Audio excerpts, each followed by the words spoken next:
오늘은 8번째 챕터 Communicative Competence, 의사소통 능력에 대해서 살펴보겠습니다. 우리가 학생들을 가르치는 가장 기본적인 목표는 학생들에게 그 해당 외국어로 의사소통하는 능력을 키워주기 위한 것이라고 하겠습니다. 따라서 이를 위해서는 교사가 의사소통 능력이란 무엇인가에 대한 정확한 이해가 필요하다고 하겠습니다. 자, 본 강의에서는 핵심 개념 중심으로 강의를 하고 그리고 그 내용들을 바탕으로 해서 수업 분석하는 기회를 갖도록 하겠습니다.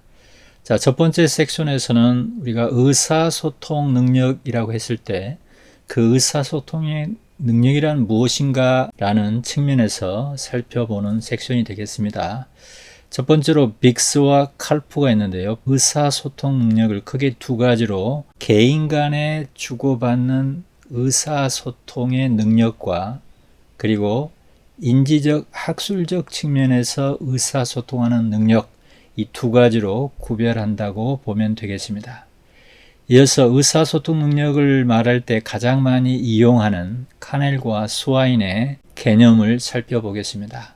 Communicative Competence의 그 하위 요소들이 어떤 것들이 있는지 우리가 살펴보는 기회가 되겠습니다. 이어서 바크만의 Communicative Competence를 살펴볼 건데요.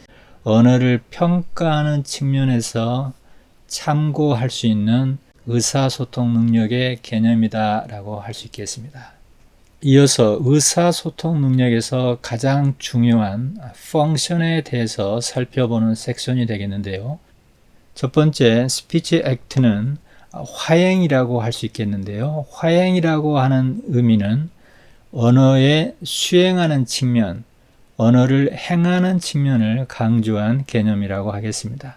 이어서 우리가 언어를 가르칠 때 CLT 어프로치에서 가장 관련이 깊은 Functional Approach, 달리 말하면 언어의 펑션을 가르치는, 펑션을 중심으로 가르치는 접근법이다라고 하겠습니다. 이와 같은 두 개의 섹션에서 우리가 이해한 이론적 지식들을 실제 수업에 반영해보는 수업 분석의 시간을 갖도록 하겠습니다.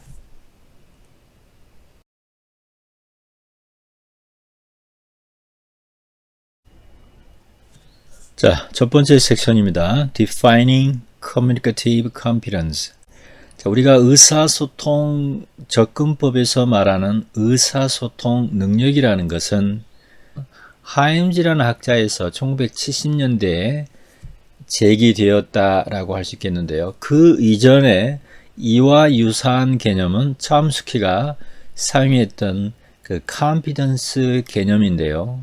이때 첨스키가 말했던 컴피던스의 개념은 어떤 규칙을 기반으로 해서 무수히 많은, 무수히 새로운 문장들을 만들어내는 측면에서의 능력을 의미했다라고 하겠습니다. 따라서 오늘날 우리가 말하고 있는 의사소통 능력과는 다소 거리가 있는 개념이라고 하겠습니다. 그 후에 1970년대 하임즈라는 이 학자가 Communicative Competence의 개념을 비로소 제시했다라고 볼 수 있겠습니다. 하임즈에 따르면 이 Competence의 개념은 메시지를 전달하고 메시지를 이해하는 것과 그리고 메시지를 주고받는 과정에서 의미를 서로 협상하는 측면의 능력이라고 할 수 있겠습니다. 물론 이때 말하는 의사소통 과정은 어떤 특정한 사회적 맥락 속에서 일어나는 의사소통의 능력이다라고 간략하게 정의할 수 있겠습니다.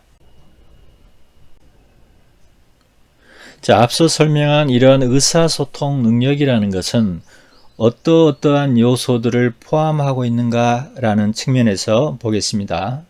자, 첫 번째가 빅스와 칼프가 되는데요.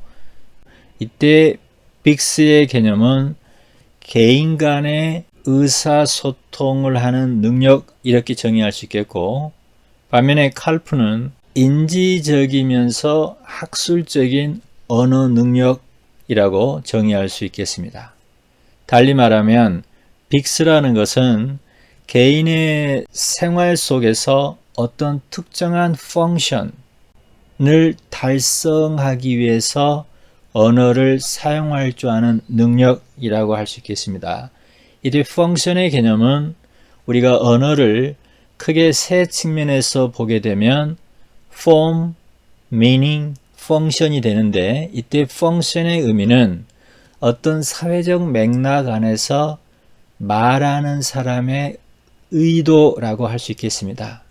그래서 빅스를 다시 한번 정의하면 빅스란 어떤 특정한 사회적 상황 속에서 어떤 펑션을 달성할 수 있는 능력, 언어를 사용해서 펑션을 달성할 수 있는 능력이라고 할 수 있겠습니다.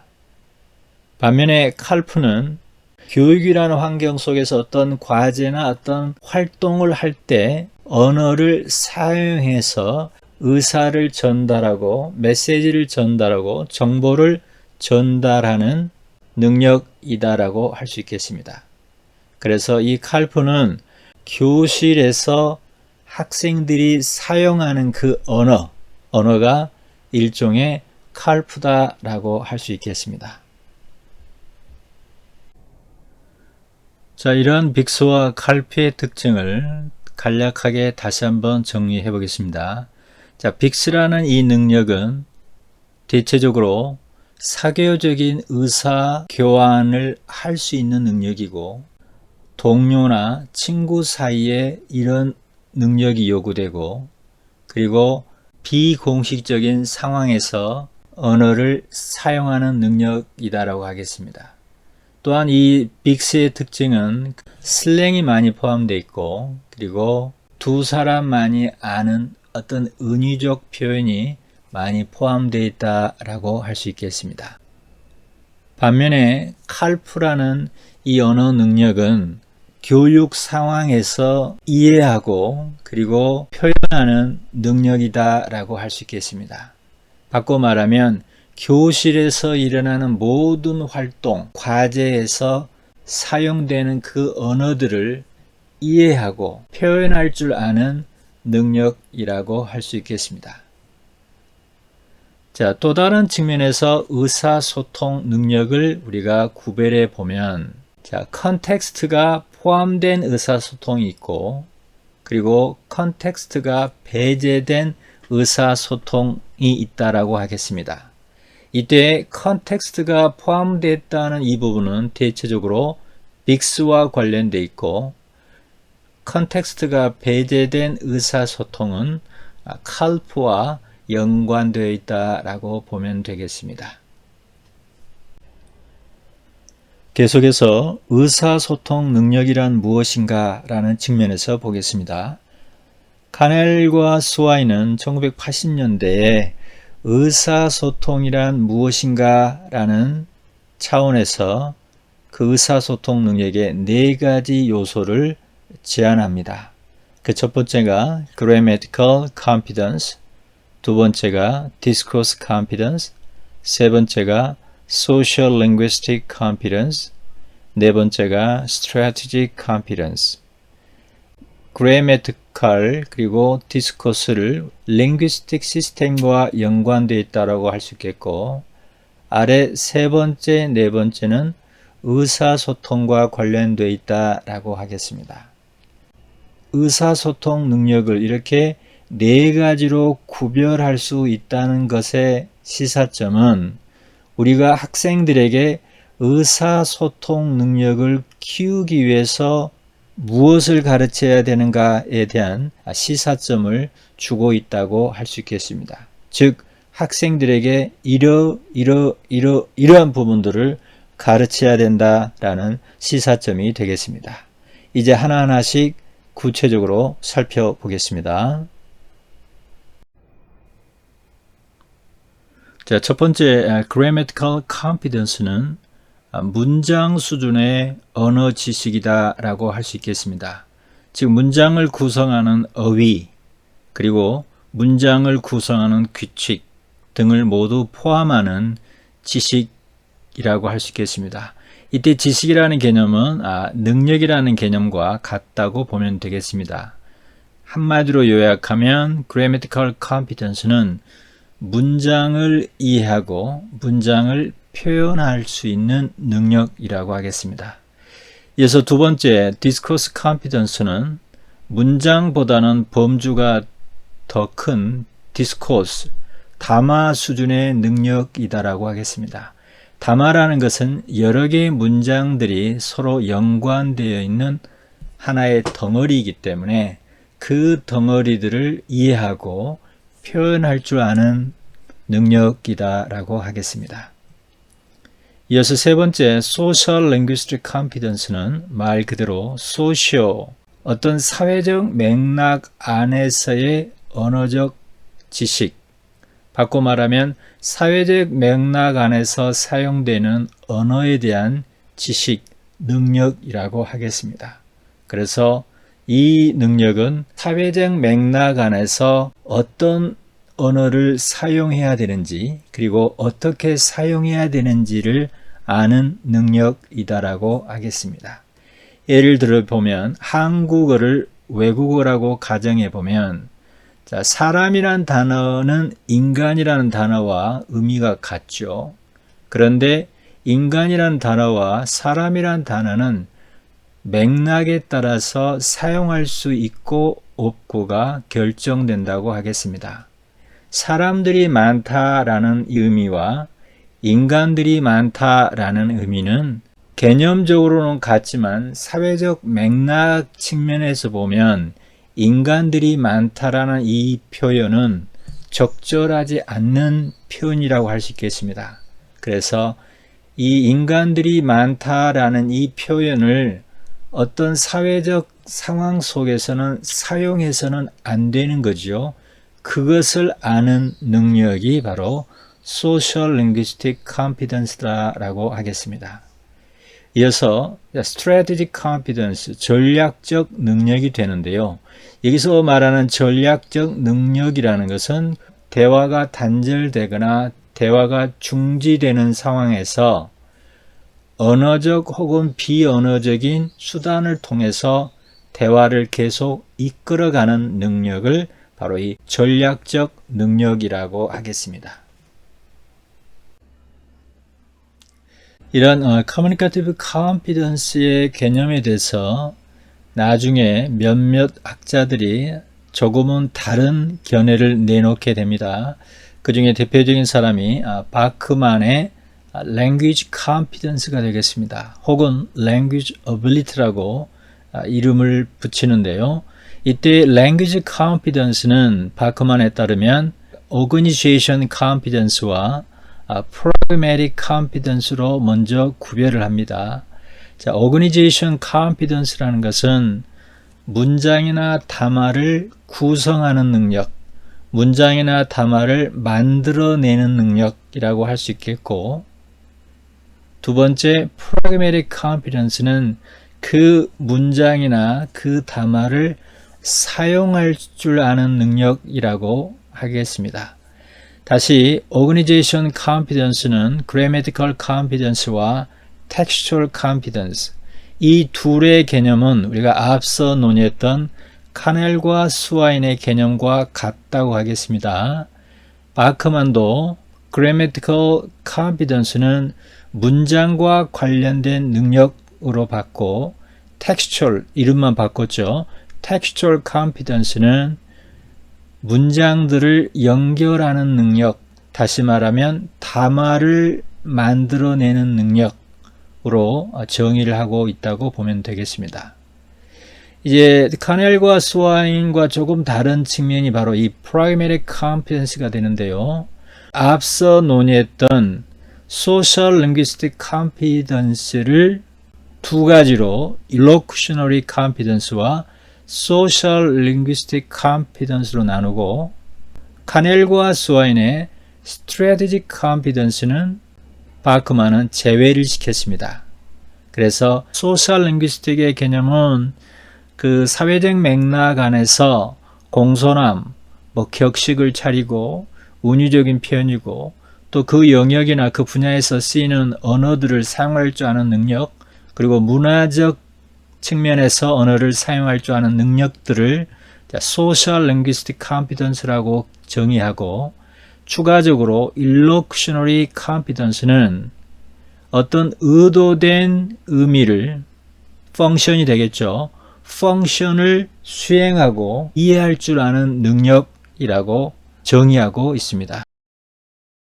바크만의 Language Competence의 개념을 정리하면, Language Competence는 문장과 담화를 만들어낼 수 있는 능력, 문장과 담화를 이해할 수 있는 능력에 해당하는 Organization Competence와, 그리고 어떤 사회적 맥락 안에서 적절히 사회적 규칙을 지키면서 의도된 의미, 펑션을 표현하고 그리고 표현된 펑션을 이해할 수 있는 능력을 Pragmatic Competence로 구별했다라고 할 수 있겠습니다.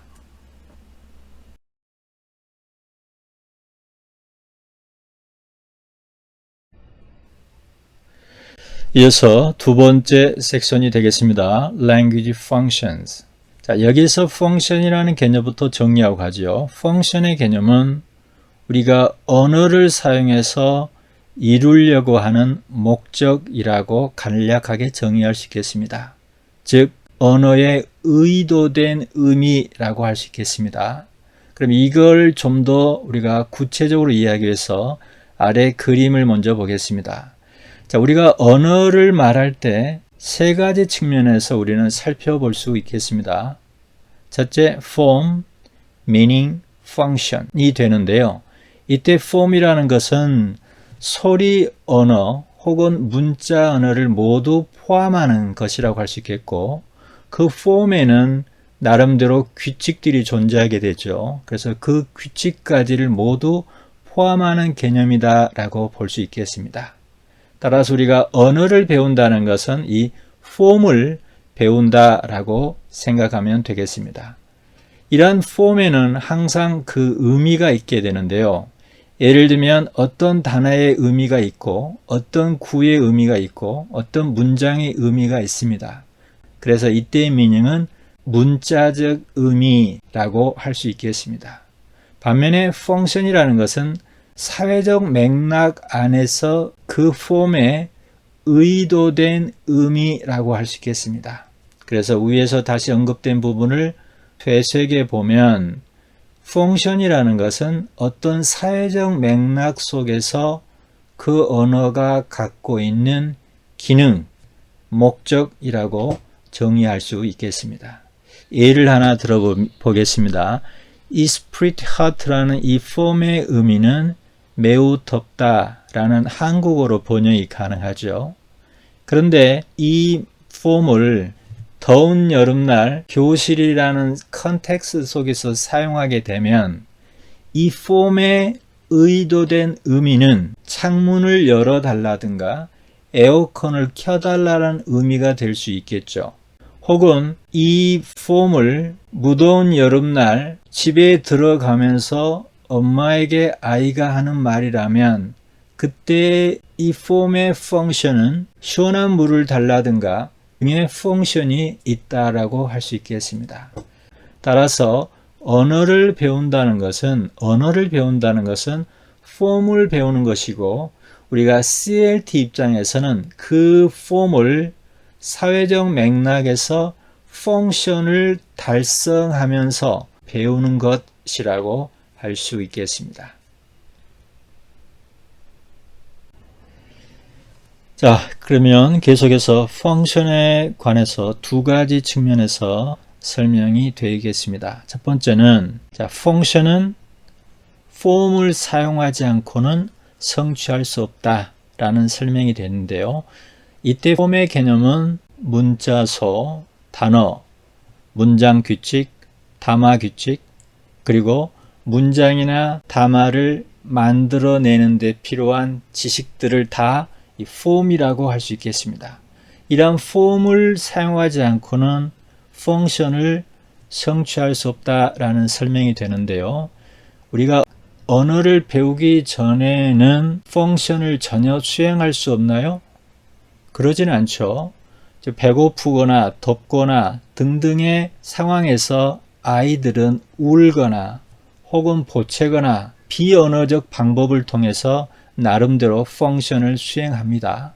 그러다가 언어를 배우면서, 즉 언어의 형태를 배우면서 점차적으로 정교하고 섬세한 펑션들을 성취한다라고 할 수 있겠습니다.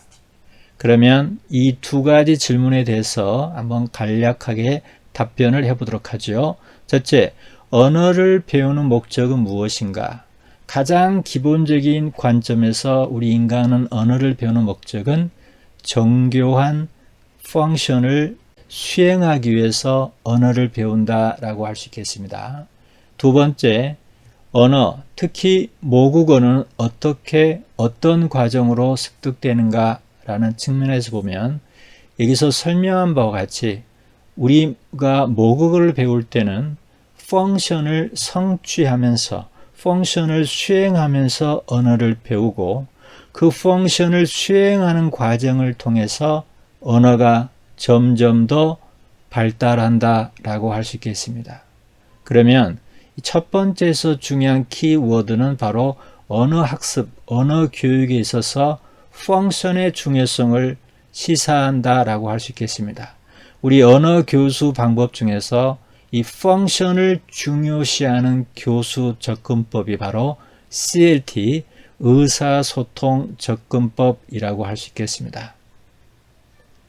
두 번째 우리가 살펴볼 수 있는 측면은 어떤 형태들은 펑션이 쉽게 이해가 되고 쉽게 파악이 되지만 또 어떤 형태들은 그 펑션이 무엇인지 명확하지 않을 때가 있다라고 하겠습니다.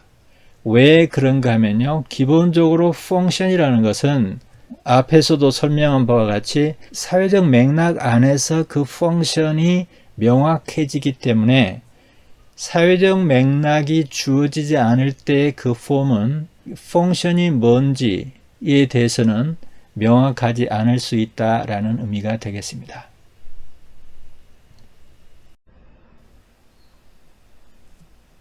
이어서 Speech Act, 화행 또는 언어 행위라고 하는데요. 여기서 말한 Speech Act의 기본 개념은 Speech는 말, Act는 행동이죠. 그래서 어떤 말을 통해서 행동을 하게 된다라는 개념이라고 보면 되겠습니다. 우리가 의사소통이라고 했을 때 의사소통이라는 이야기는 이러한 스피치 액트가 시리즈로 연결된 것을 우리가 의사소통이라고 하겠습니다. 이러한 화행에는 다음과 같은 요소가 포함되어 있다라고 볼 수 있겠는데요. 먼저 sender는 말하는 사람이나 글을 쓰는 사람을 뜻하겠고, 메시지 채널은 소리로 의사소통을 하느냐 아니면 문자로 하느냐 혹은 비언어적 방법으로 의사소통을 하느냐 라고 구별할 수 있겠습니다. 이어서 language form은 우리가 계속 말하고 있는 그 폼에 해당되겠습니다. 그래서 폼이라는 것은 최소한 문장 단위가 되는 거죠. 그래서 문장이나 문장의 그룹들을 우리가 language form이라고 할 수 있겠고, top이라는 것은 그 메시지가 주고받을 때 그 메시지의 주제가 뭐냐라는 측면이겠고, receiver는 sender에 상대되는 개념이겠죠.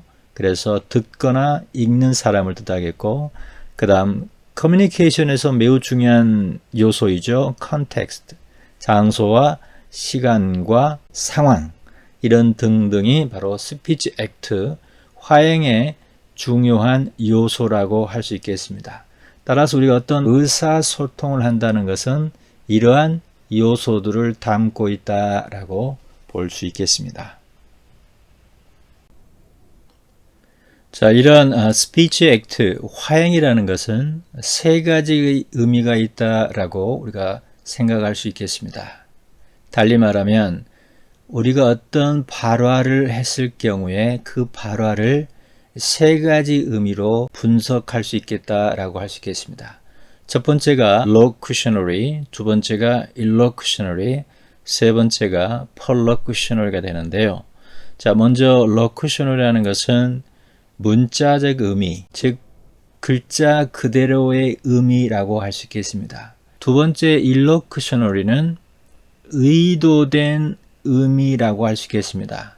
즉 말하는 사람이나 글을 쓰는 사람이 의도하는 바가 여기에 해당되겠고, 우리가 앞에서 언급했던 바로 form, function, meaning 중에서 function에 해당된다라고 할 수 있겠습니다. 세 번째 perlocutionary라는 것은 실제적으로 그 말을, 그 발화를 들은 사람 혹은 그 발화를 읽은 사람에게 미치는 영향이라고 할 수 있겠고, 다른 말로 말하면 상대방이 받아들인 의미라고 할 수 있겠습니다. 이때 이 perlocutionary의 개념 속에는 그 발화를 통해서 나타난 결과까지도 포함한다라고 보면 되겠습니다. 그래서 우리가 앞에서 예를 들었던 이 발화를 가지고 다시 한번 설명을 해보면, 자, 이 spread hot라는 이 발화는 글자 그대로의 의미는 매우 덥다가 되는 거죠. 그래서 매우 덥다 이 부분이 바로 locutionary meaning이 되는 겁니다. 이어서 이 발화를 어떤 특정한 상황에서 발화를 했겠죠. 예를 들면 매우 더운 날 교실에서 교사가 학생에게 이 발화를 했다면 그 발화를 한 교사는 어떤 의도를 가지고 있었는가가 여기에 해당된다라고 할 수 있겠습니다. 자, 만약에 그 상황에서 발화를 했다면 날씨가 더우니 창문을 열어달라 혹은 에어컨 좀 켜달라 등이 의도된 의미의 예가 될 수 있겠죠. 반면에 이 말을 듣고서 학생이 창문을 열었거나 에어컨을 켰을 때 그때는 그 발화의 결과가 되는 거고, 그 발화의 결과라는 것은 그 발화의 메시지를 어떻게 받아들였느냐에 따라 결정되는 거죠.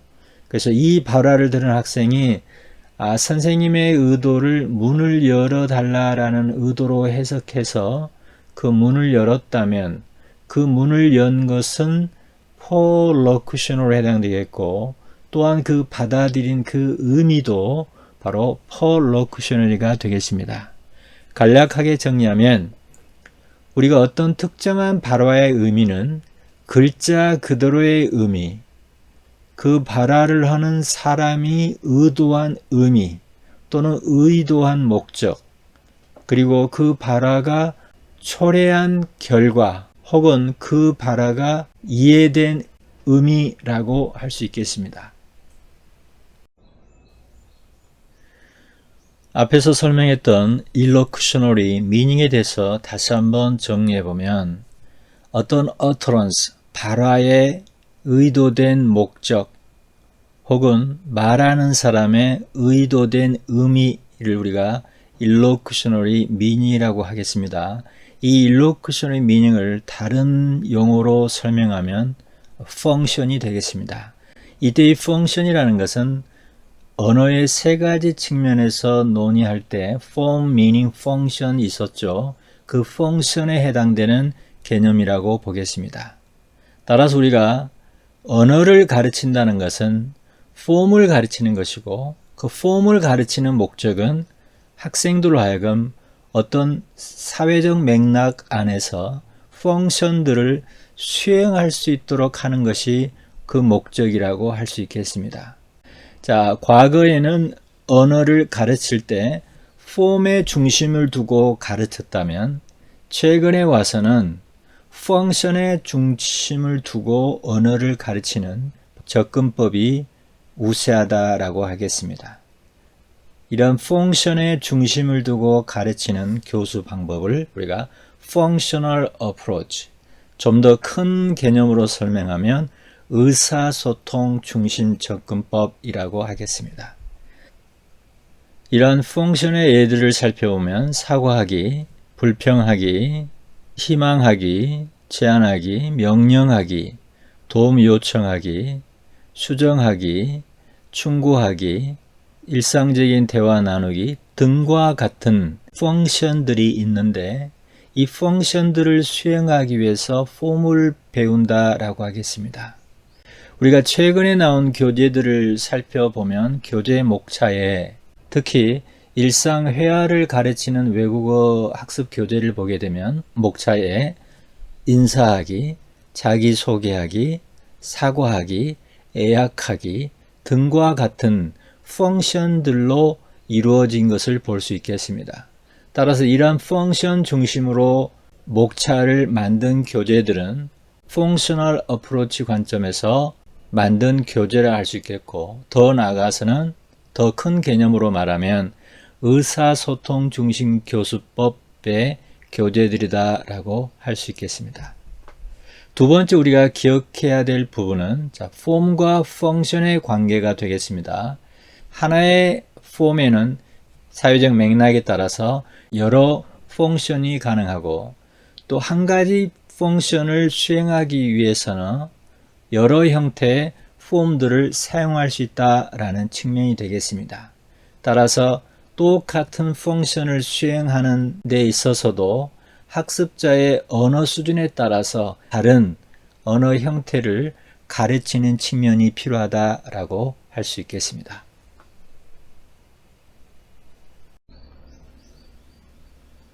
이어서 이러한 언어의 펑션을 중심으로 해서 언어를 가르치고자 하는 Functional Approach에 대해서 살펴보겠습니다. 먼저 실라버스의 개념부터 정의할 필요가 있겠습니다. 실라버스란 가르치고자 하는 내용들의 목록이라고 간단하게 정의할 수 있겠습니다. 이러한 Functional Approach에서 언어를 가르치고자 할 때 가르치고자 하는 목록이 필요하겠죠. 그 목록을 Notional Functional Syllabus라고 하겠습니다. 바꿔 말하면 Functional Approach에서 언어를 가르치고자 할 때 그 가르칠 내용들의 목록, 리스트를 우리가 Notional Functional Syllabus라고 하겠습니다. 이 Notional Functional Syllabus는 Structural Syllabus와 대비되는 실라버스라고 할 수 있겠는데요. 여기서 말하는 Structural Syllabus라는 이야기는 실라버스의 개념을 그대로 이용하게 되면 가르칠 것들의 목록인데 그 목록들이 주로 뭐로 되어 있는가 하면은 Structure를 기준으로 해서 목록으로 제시됐다라고 할 수 있겠습니다.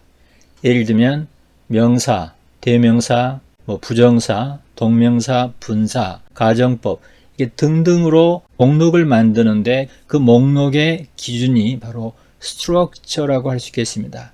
쉬운 스트럭처부터 시작해서 점차 난이도가 높아가는 스트럭처 순서로 언어를 가르치고자 하는 목록, 실라버스가 바로 스트럭처럴 실라버스라고 할 수 있겠습니다. 이에 반해서 노셔널 펑셔널 실라버스는 우리가 계속 논의해왔던 그 펑션을 중심으로 해서 가르칠 내용들을 범주화해 놓은 것이 바로 Notional Functional Syllabus다라고 할 수 있겠습니다. 참고로 Notional Functional Syllabus는 그냥 Functional Syllabus로 부르기도 합니다. 그래서 Notional Functional Syllabus와 Functional Syllabus는 같은 것이다 라고 기억하면 되겠습니다. 이어서 이런 Functional Approach, 이를 기반으로 해서 만들어진 외국어 교재의 예를 하나 살펴보도록 하겠습니다. 최근에 와서는 의사소통 중심법의 측면을 강조하기 위해서 Function 앞에 Communicative라는 단어를 추가했다고 보면 되겠습니다.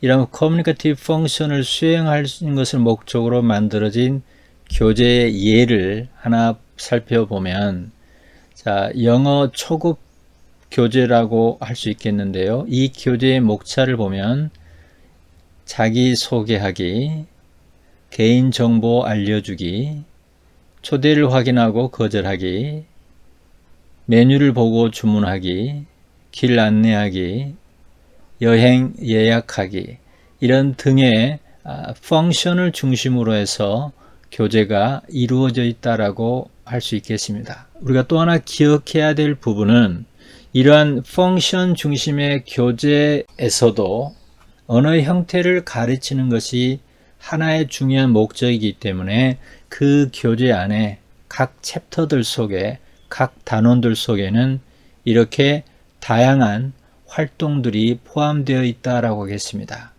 펑션 중심의 교재이지만 문법, 어휘, 발음을 익힐 수 있는 연습 문제 혹은 연습 활동과 그리고 듣기 활동 그리고 쓰기 활동과 같은 것들이 다 포함되어 있는 것이 최근의 외국어 학습 교재의 특징이라고 하겠습니다. 그 특징을 한 단어로 말하면 eclectic blend라는 개념이 되겠습니다. 즉 하나의 유닛 속에 여러 가지 것들을 다 포함하고 있다라고 할 수 있겠습니다. 자, 또 하나 우리가 기억해야 될 부분은 교실에서 수행하는 활동들은 모두 다 언어의 형태를 배우는 측면이 있고 그 언어를 배우는 방법이 바로 펑션을 수행하는 것이다 라고 하겠습니다. 달리 말하면 학생들이 그 활동 속에서 의사소통적 기능을 수행하면서 언어를 학습하도록 설계되어 있다라고 하겠습니다. 다시 한번 요약하면 의사소통 중심의 교재에서도 많은 활동들이 그 단원 속에 포함되어 있고 활동들 속에서 학습자들은 펑션을 수행하기 위해서 언어를 사용하면서 언어를 학습하게 된다라고 할 수 있겠습니다.